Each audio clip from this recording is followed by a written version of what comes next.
Hello and welcome to Not Alone. This is your host Nigel Samuel, and joining us today is probably the same people that you saw last episode. So, I'm Mary Weipert.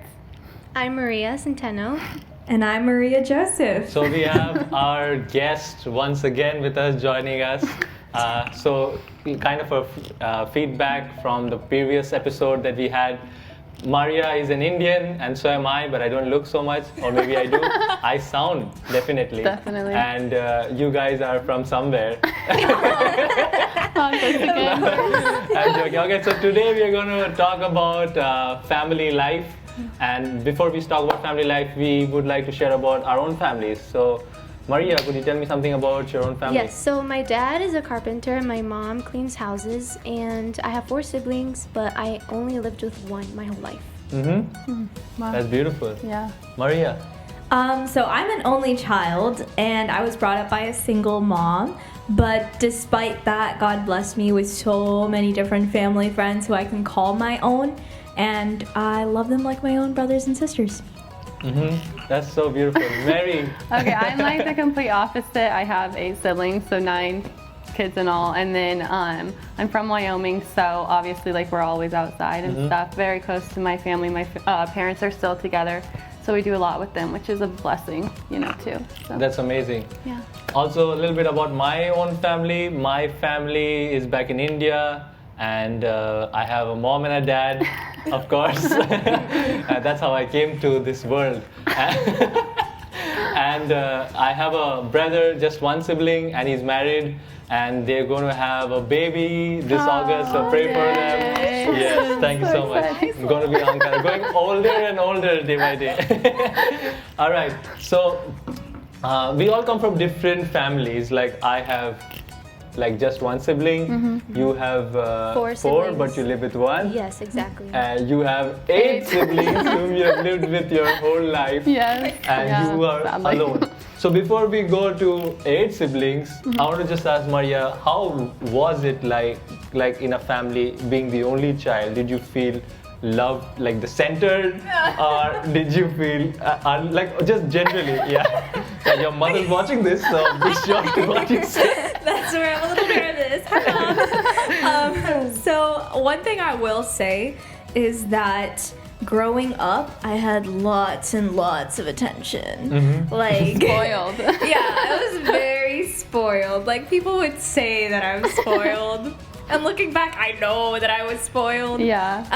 But even in that, I think with that attention, with that attention on me, and also because I was an only child, anytime I was in like family gatherings or with other people, I'd always get spoiled, especially with people who didn't have younger siblings, like family friends who didn't have younger siblings. They'd pretend that I was their youngest sibling. Yeah. I know, right? Aww. Yeah. But that was like, it was super fun, but I will say that there were times when like I'd feel like I was alone, or like I didn't have a brother and sister to fight with all the time. Yeah. Well, not fight with, I meant like love. I meant love. But Fighting is a form of love. That is fighting true. is a form As of long love. as you Let's win. remember that. Yeah. As long as the other person doesn't bleed. Facts come out. Yeah. But yeah, like I think it was a blessing in disguise, but I only recognized it late. That's amazing. So you are alone, you were brought up alone. Let's turn to Maria. So your family is a little unique. How was it for you? Could you share with us like in a little detail that how was it for you being brought up in your family? It was a bit tough. It was a bit tough, especially if you feel like your parents don't understand you. For example, in my life, before I knew what I was going to do, like for real, I thought I was going to go to the military because I really wanted to go there, and because I didn't know what to do with my life at all. And I thought that the military was the only thing that was of my interest. The reason I'm laughing is because we thought about the joke already. That's why it's coming on mind. That the joke about you being kind and you being in the military. Yeah. Okay, so So yeah, I wanted to be in the military because I didn't know what to do with my life, and I thought that was the only interesting thing. Yeah. And so my mom knew that. She knew I didn't know what to do with my life, and she knew that the military was the only thing that was of my interest. And so I told her that, but she was against it completely. And then, like, she was forcing me to not go. But back then, I didn't understand why she was doing it. I thought that she was doing it because she doesn't love me, or she doesn't understand me, you know? Or, like, she was doing that because, you know, out of selfishness or whatever. But then later on, I started realizing, oh, no, it's because she actually loves me, because she knows that the military is tough, and, you know, she doesn't want me to go through bad experiences. Yeah. How was it like with your siblings? Tough. Yeah. Well, sibling, because I only lived with one, so.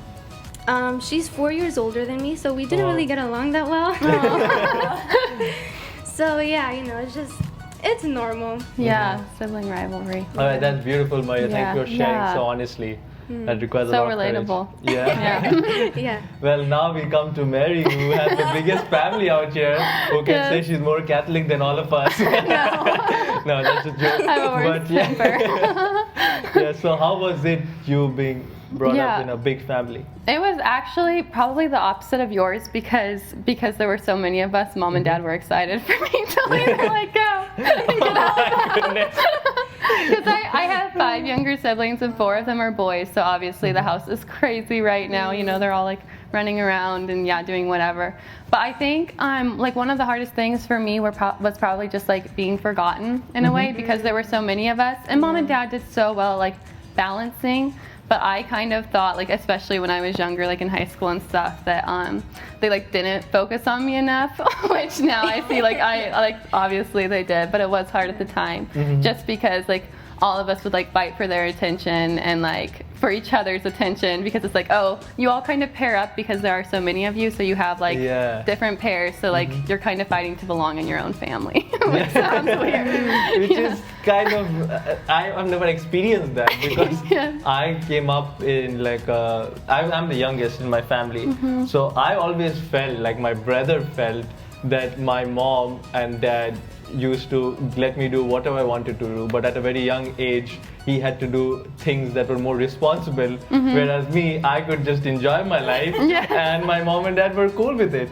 And that's true, because I went out, I had no restrictions from my mom and dad. They trusted me, of course, but it wasn't, I wouldn't say that it was hard in that sense, like with my brother, because I think my brother and me, we shared a really unique kind of bond. We used to fight a lot, but we loved each other a lot. Yes, and when it came the time to stand by each other, we always stood by each other. That's so true. Siblings are always there for you, no matter what. That's true.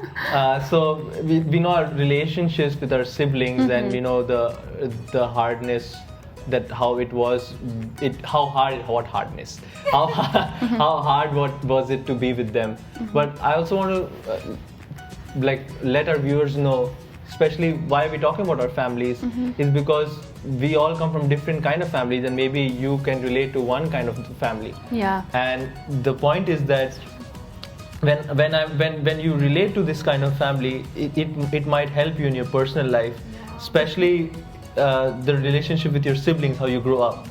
So the next part I want to talk about is your mom. Like, how was it like growing up with your, like you said a little bit about your mom, but like could you elaborate more in detail, like how was it, like you had no dad and you had a mom, so how was it, your relationship with your dad and mom? I think so one thing was that I'd never met my dad, and I never really knew much about him. So growing up, I didn't really think much of it because I was so close with my mom. Like, we did so much together, we spent so much time together, and so I grew really close with her, but I didn't recognize the different sacrifices that she was taking for me, you know? And I think that was hard, not only for me, but also obviously for her. And then the other thing was that this was when I was a young child, like when I was a little girl. I didn't you're growing up, right? You're growing, you're maturing, so I didn't really think much of it. But when I hit around like 10 or 11 years old, I started asking lots of questions, like not only to myself but also to my mom. And I was just wondering, oh, who is my dad? Things like that, right? Natural things that you would have in a situation like that. But something told me that I didn't need to go there, right? Because my mom was both my mom and dad for me growing up. And that may not be, like, always be the case in everyone's family, but for me, I didn't need to go searching anywhere else because one, I had my mom, and two, I had my Father in heaven. And so the other thing that did happen, though, was that because I didn't have a father in my life, I started, like, building up hatred towards him or resentment towards my biological father for whatever he did. Like, I don't even know what he did, but I started, like, resenting him. And that formed, like, a block in my life, I would say, from really being open to anything else or being able to trust people. That was very difficult for me. But God placed different people in my life to show me what it means to be a father. And he showed me how loving a father can be, especially he himself, right? God the Father himself.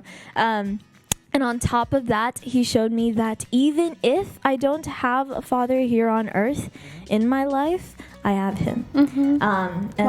That's what helped me grow, especially not only like in my own life, but also spiritually. That's pretty amazing that you explain that you have this understanding that God is your father. Yeah.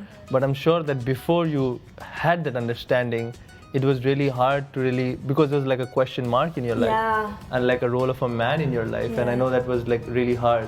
So what really helped you to not go crazy? Like, what do I mean by crazy? Like, psychologically, emotionally, you just get so shaken up that I don't have someone in my life. A father should be like, you see other people's fathers, and that hits you really hard and deep, that I wish I had a man who could walk my hand home after school. So you just wish for these things. So what really helped you in those times?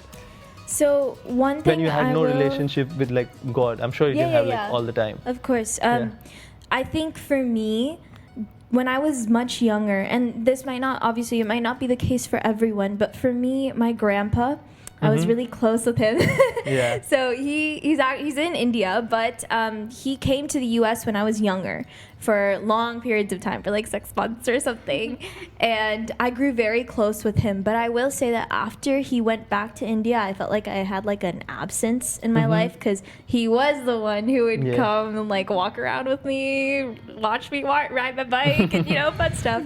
And I think in those moments, I turned to looking at my mom because she always set an example for what it means to persevere, to have strength, to have courage despite whatever happens. And that courage and that strength is what got me through those times. And I know that looking at other people's families, you'd always have that hurt. I think that's something that sticks with you until you find that moment to fill that void with God. Until that moment, you're going to have that emptiness. But it's a process. It takes time. It's something that takes a lot of time. And filling it with love. And by not only filling it with love, but filling it by giving love to other people, I think that also made a huge difference for me at that time. That's very beautiful. Thanks for sharing, Maria. How was it with your like mom and dad? Like, you shared a little bit, I know. But I don't have as much as Maria, but I would say we're not having a competition. No, but just like going off of that, I think because I had two parents, I like didn't really realize how much I had in a way. And also, I don't know if you guys have felt like this with your parents, like your mom, where you like start to resent them in like certain ways, so even though they are your parents, obviously like you don't love them all the time, which is so bad to say, but I don't know. That's true. So I think that was like the biggest thing I struggled with. Auntie, is just if like you're watching her right now, she doesn't love you all the time. I do now, but oh my goodness, she's covering up. It would be hard because like I was saying, like little things that they would do, I would just like, even like doing the dishes and stuff, like cleaning up around the house, my mom is kind of like always down our back, which is good because it like keeps me clean and like doing stuff. But just like nagging and things like that have always been hard for me. And maybe it's because I haven't had that gap where I like haven't known anything worse. So I like pick apart the little things that don't really matter, you know. But like I'm sure I've like disliked my mother way more than you have in certain ways because of that. So, and my dad too. And I guess it really shows me that I should be more thankful and appreciative of what I have, you know. So that's beautiful. Maria. That's true. Yeah. Same question to you. Like, I know you shared also a little bit about your mom, but how was it with your like mom and dad as a whole? I agree with you, Mary. Like my mom, like my parents would, you know, like always tell me what to do every single day. Like all like parents you feel controlled. Yes, I felt Yes, I was like feeling controlled every single day because they would always tell me what to do, which is good because it keeps you disciplined, like you said. It's really good. But the thing is that we don't realize that it keeps us disciplined. When we're children, we think that, oh, like I want to play outside, but my parents are always taking me back inside. Yeah. And they love us, you know. They love us because they want to keep us disciplined. They want to teach us, you know, the good things, you know, what to do around the house when we grow up. But you know, children, you know, we just, I don't know. Yeah, that's so true. But I want to little deviate from what you guys are saying. Like, I know you guys were talking about having like kind of a wrestle with your own mom or dad with the right things. Like, I had that too. My mom used to tell me to do the right thing, but I want to do something else, which I thought was the right thing. Kind of the subjective the understanding of the truth, and you get upset because of that, because I know I want to live my life the way I want to live my life.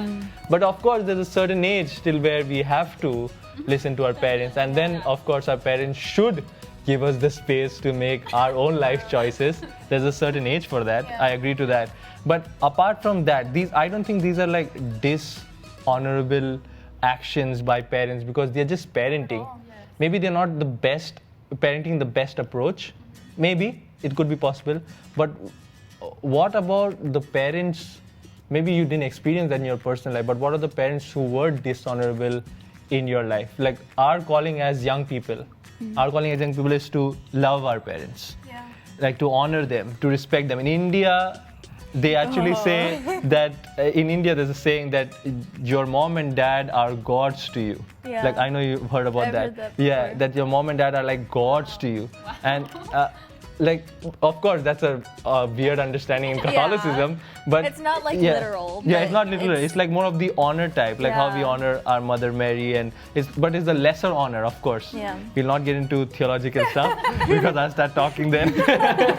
But like we know that keeping them on the high spot, but sometimes some of their actions are really questionable, and it's really dishonorable. Like, I know there's extreme, sometimes domestic violence in the house. The children are not treated properly. There's sexual abuse in the house. What would be your advice if you've been through in this? You don't have to say it in details. If you're comfortable, you can. But what would be your advice to people like us? Like, we are all of the same group, and people who are watching us probably of the same group. What would you give them, like a word of encouragement, or should they still honor their parents or no? So one thing I will say is, I'm actually going to tell you like a quick story. So I have a friend of mine who actually, her parent, like her dad was an alcoholic, like a strong alcoholic. And he would like verbally abuse her mom and sometimes even her and her sister. And it was very difficult for her, right? Especially like in her teenage ages, it was very difficult for her because that's when she started developing her own opinions, right? And there came a time where she completely resented her father. He was almost resorting to, he didn't, but he almost resorted to physical abuse. And so when it came to that, she was so done. She tried to intervene, but it was very difficult for her. She stopped talking to her father. Their connection was completely cut off, right? At that point, she was dishonoring him. She completely cut him off, but she attended a retreat afterwards. And after she attended that retreat, she came back home and she sat with her mom at the dinner table, and she just started crying. Like, she just started crying in front of her mom, and her mom didn't know what was going on. She didn't say anything for her mom to know what was going on, but her mom told her, go say sorry to your father. And she went and said sorry to her father for the way that she was acting, for the way that she was treating him, despite the fact that he was still continuing to do the things that he was, right? But that one action that she took, that one action of humility that she took, it changed her father. And her father completely went sober. Praise God. He completely left alcohol. He is such a loving person right now. And I've met him before. He's such a wonderful and loving person and so caring as well. But that was an act of God, right? Right. It was an act of God that he worked through my friend. And so one piece of advice that I definitely give all of you who are listening is it's not your timing, it's God's.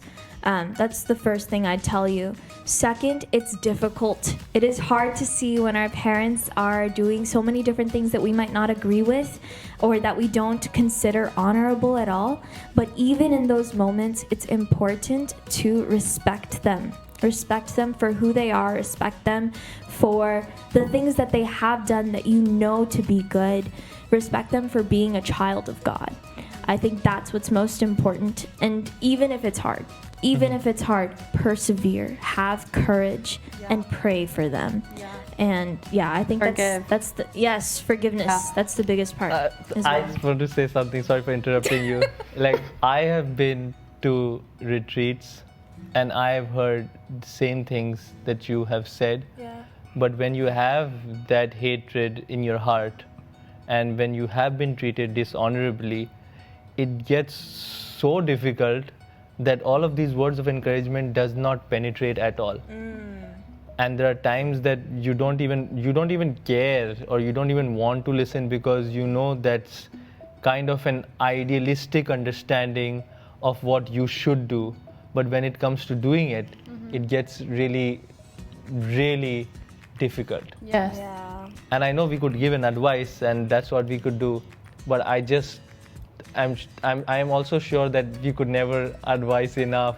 Yeah, or understand, Or you know. understand. I've been there. I've been there where I don't want to listen to what other people Yeah. are telling me because I know what's going. Because my mentality was like, you don't know what's going on in my life. Yeah. You don't know what I've Yes. been through. Yeah. So That's I don't so think you hard. have the right to tell me. 100%. Like, that was me as a child, you know. Yeah. I don't think you have the right to tell me these things because it's obviously not going to do any good. But and that's so true. But it takes humility, and it's hard. Yeah. Like, I can't tell you how hard it is because you can't understand it unless you experience it yourself, Yeah. right?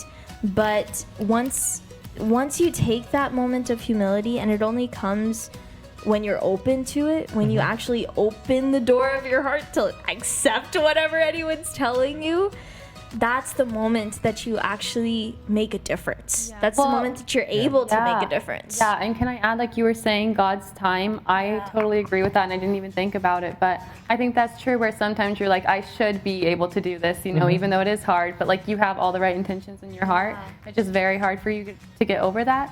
So maybe at that point too, it is God working in your life being like, no, you're not ready yet.